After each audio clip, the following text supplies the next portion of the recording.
गुरु भक्ति योग।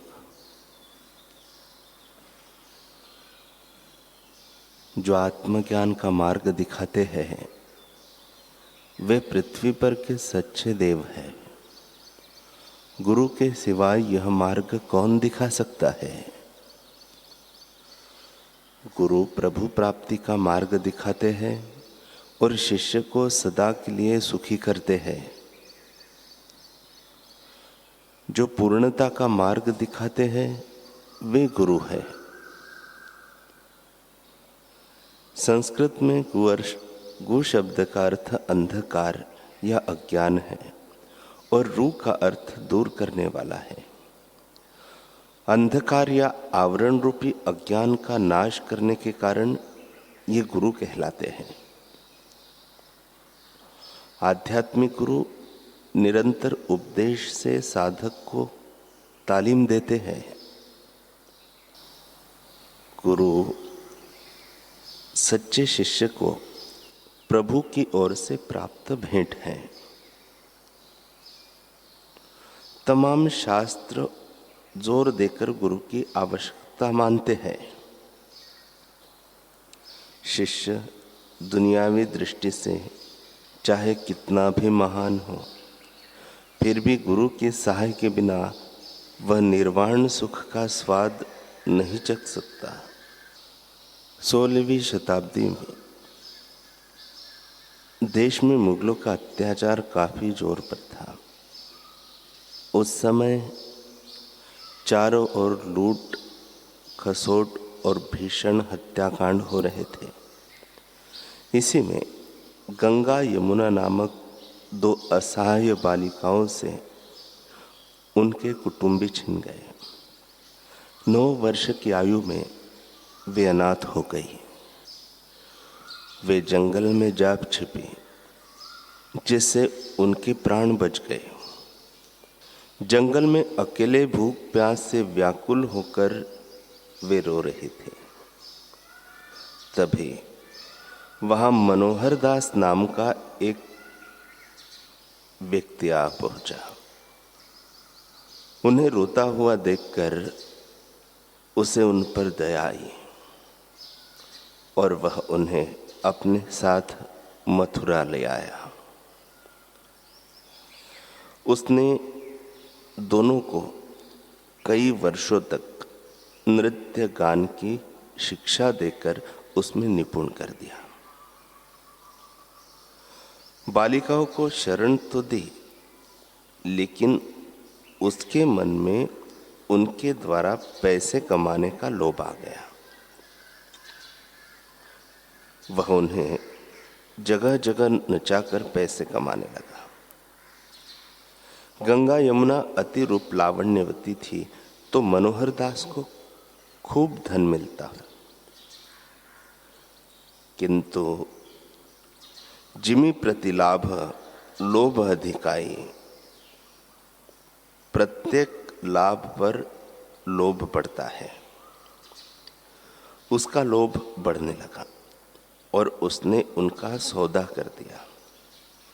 इस पाप का उसे ऐसा फल मिला कि दूसरे दिन उसकी अकाल मृत्यु हो गई। गंगा यमुना के लिए अब कोई आश्रय न बचा। जगत के आधार परमेश्वर की कृपा से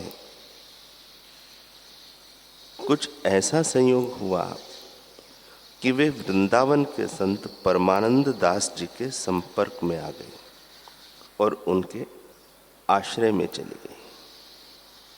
पहले तो उनको नृत्य गान में आनंद आता था, लेकिन परमानंद दास जी की कृपा से एवं उनके मार्गदर्शन से उन्हें भगवान की भक्ति में रस मिलने लगा। संत संग के प्रभाव से उनके भगवान के भजन में ऐसी गहरी रुचि हुई कि उनका मन संसार से उपरत हो गया। तब परमानंद दास जी ने उन्हें अपने गुरुदेव गोस्वामी श्री हित हरिश्चंद्र जी से दीक्षा दिला दी। गंगा यमुना मिली हुई गुरु सेवा, भगवन नाम जप आदि बड़ी प्रीति से करते।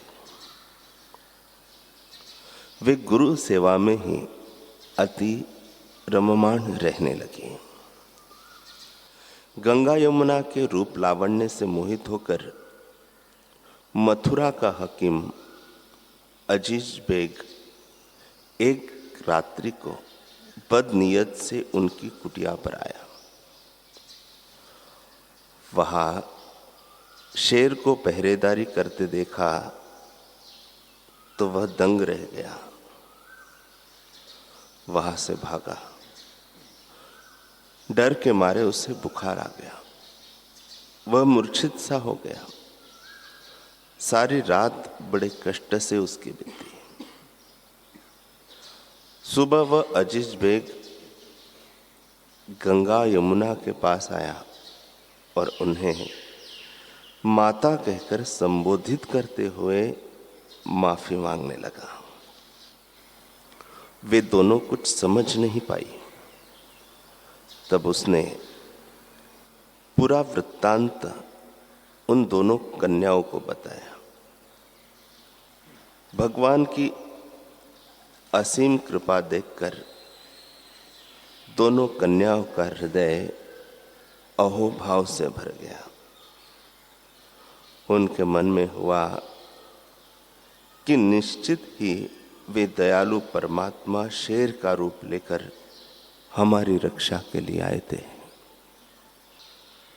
प्रारब्ध ने गंगा यमुना को अनाथ कर दिया था, लेकिन संत सानिध्य ने, भगवत भजन ने उनका संबंध अनाथों और नाथों, सबके नाथ जो परम सुहृद परमात्मा है, उनके साथ जोड़ दिया।